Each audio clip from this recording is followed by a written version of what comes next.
Take a look at that. It's drippy and yummy and gorgeous. Such a fun treat for really Thanksgiving, Christmas, a new year, a birthday party. I mean, the possibilities are endless, and it really is such a fun dessert for everyone. Follow along and I'll show you step by step how to do this chocolate fountain. Welcome back. I'm Jill with thecarefreekitchen.com, and today I have a special treat for you.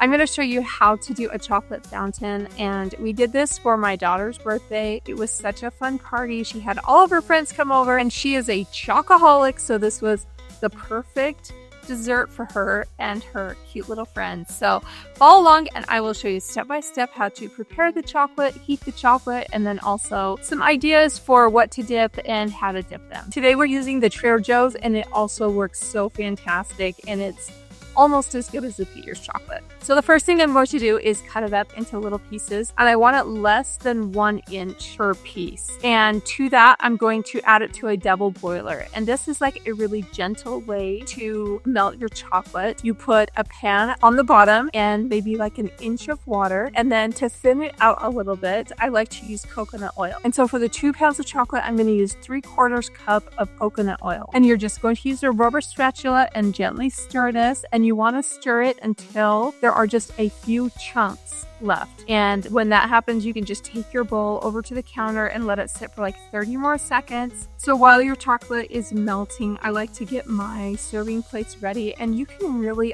go hog wild here. You can have a blast with your little dippers. I like to go to like stores like Trader Joe's or Winco and find any kind of cute little cookies or crackers. You can find marshmallows that are different shapes or different flavors, any kind of fruit like grapes or bananas or strawberries, raspberries, of course, any kind of berry is perfect to put on the tray for these dippers. And I'll show you a couple little different options I have here. When I made this for my family, it was for a birthday party. She's a chocoholic. She loves it so much. So this was really fun to put together for them. So here are my serving trays. And sometimes I like to have like a fruit serving tray. So I've got like the apples, and then I also like to have like more of a sweet treat one, and you can put any kind of gummy fruit or gummy candies on there. You can put coconut macarons. Just look for a variety of flavors and colors. As you can see, the chocolate is nice and creamy and dreamy and smooth, and it is ready to be poured into the chocolate fountain. So when you are doing your chocolate fountain, I like to rewash everything and make sure it's dry. You don't want any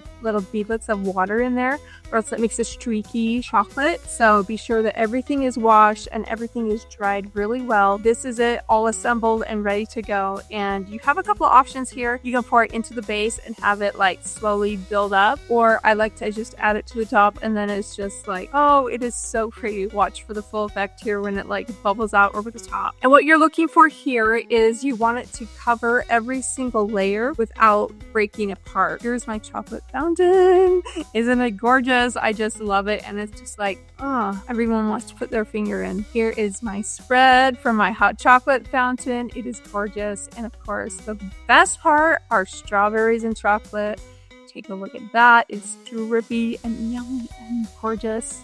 And the stroop waffles, again, awesome. Such a fun treat. Thank you so much for watching this episode at the Carefree Kitchen. Be sure to like, subscribe, and follow me here, and I will show you all kinds of fun and easy recipes that your family will love.